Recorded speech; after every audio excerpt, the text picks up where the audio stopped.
everybody.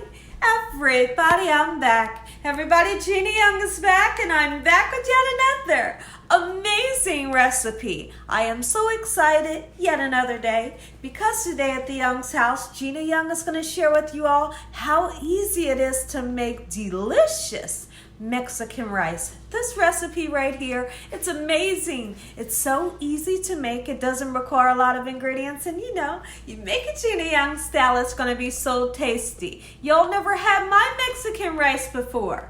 You better make you some. Here are the lovely ingredients you will need. You're going to need some pork chops because when I make this Mexican rice, I like to have some fried pork chops on the side. So I have 2 pork chops, okay? And also you're going to need that rice. When you think about making Mexican rice, you must use a long grain rice, okay? We have a nice sweet Vidalia onion. This tomato will be used for our pork chops. You're going to need some fresh garlic here. And let's make our way over this way. We're going to talk about the tomato sauce. If you decide that you want to use a tomato sauce, you're going to use 4 ounces of the tomato sauce. This is a 4 ounce, let me see. This is, this is an 8 ounce can, so you would use half of this. Right here, now this right here is not traditional. This is something that I love to put into my recipe when I make Mexican rice, and this is gandules. They're pigeon peas, and that's what they look like. You will need either some water or chicken broth, and you're gonna also need a couple of spices so we can spice everything up. Here's what you'll need this way. You will need some lime, okay? You're gonna also need this, let's open it up, okay? This is a tomato flavored bouillon cube. And we'll talk about this during the recipe because it's really interesting. You will need some Maggi pollo, okay? And that's a chicken bouillon flavor. You're gonna need some cumin. Can't make this rice without it. Black pepper. And for our pork chops, we're gonna be using paprika, salt, garlic, and onion powder. Make sure your hands are impeccably clean. Let's get started with this really quick and simple, yet so tasty recipe.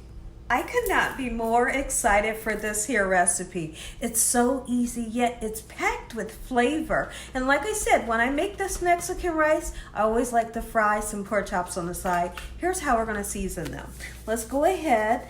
We're gonna season both sides. Salt, not too much, don't get crazy with it. Okay, onion powder. Oh yeah, don't be afraid to season.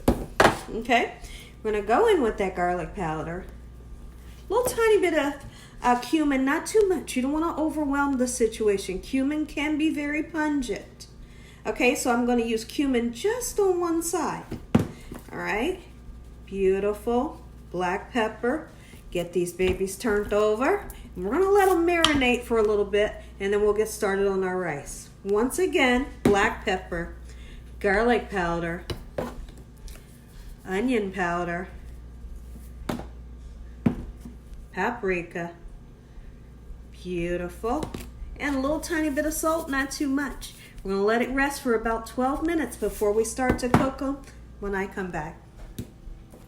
So what we're gonna do is we're gonna measure out the cup of rice of your long grain rice, okay?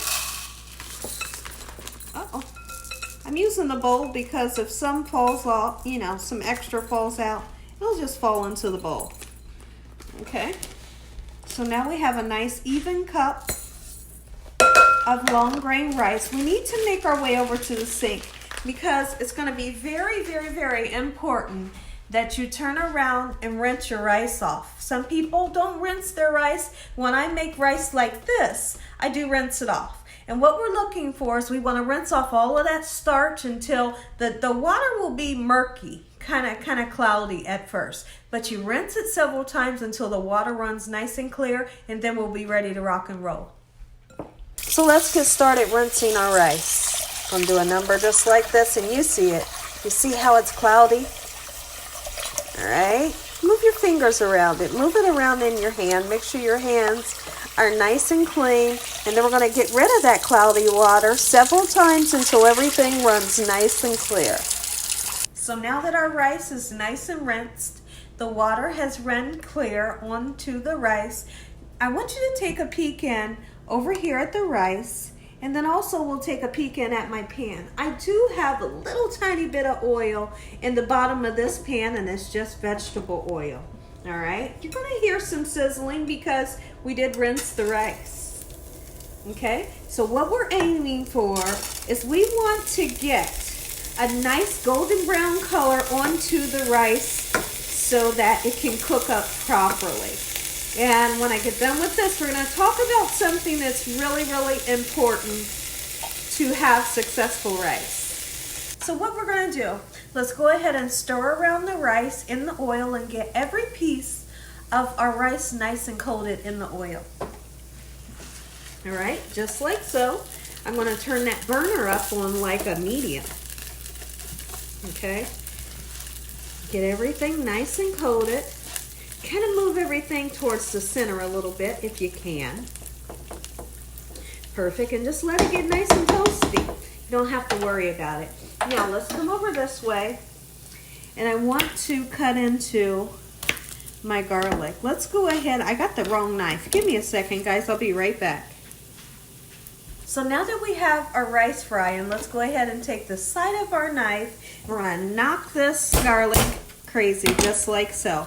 The purpose for doing that, I know a lot of people ask me. I try to explain every time I do it. When I knock the garlic like that, what it does is it helps you to take off the skin of the garlic. And if you don't do that, then you're going to be peeling for days trying to get the skin off. Okay, so now let's go ahead. Start chopping that garlic up nice and fine. Now listen here, when you're making Mexican rice, absolutely you could just use garlic powder if you wanted to, but I like to use a nice fresh piece of garlic. But what we are going to do is we're going to really chop it down. We're going to take some time to get it nice and fine because no one wants to bite down into a huge piece of garlic. So let's get it nice and fine just like so. When I come back, we'll get started on our onions. So we've chopped up our garlic nice and fine. Now it's time to attend to the onion. Now listen here, we're only using 1 cup of rice, right? So you don't need a whole lot of onion, but put some onion in there. If those are for you, I know you're going to come back and say, but Gina, I don't like onions. Don't put onions in yours. Don't put onions in yours. If there's something ever in a recipe that I'm making and you can't use it, you know, just omit it from the recipe and it'll still be delicious. So now that we have our onion and garlic nice and chopped up just like so, and you see it was just 2 slices of onions, what we're going to do next, take a peek in at the rice. The rice should be nice and golden brown, kind of golden brown, and feel kind of hard. You see that? Oh yes, that's what we're wanting. That's what you want. Now we're going to go ahead, put that garlic and that onion flavor in here, and listen here. Here's where the fun happens. We marry that garlic and onion in with your fried rice. Okay? Check me out. We want for this garlic and onion to start to cook. It doesn't take long for the garlic to cook, nor the onion. So it's going to be about 2 or 3 minutes. I'm going to come back and I'll show you what to do next. So we let the onion and the garlic and the rice cook together for about 2 to 3 minutes. Now it's time to season our rice.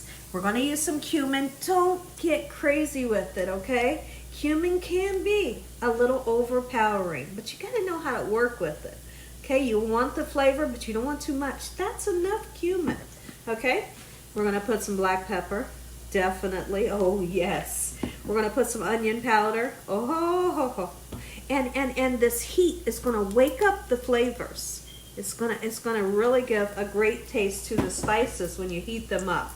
Okay, so now that we have that, let's talk about this tomato bouillon. It's going to give a beautiful color and talk about a great taste. So let's go ahead and add this. You can add this into, you can crumble it up. Let's go ahead and crumble it up. We're going to put it into our measuring cup. I'm sorry, I couldn't get it out.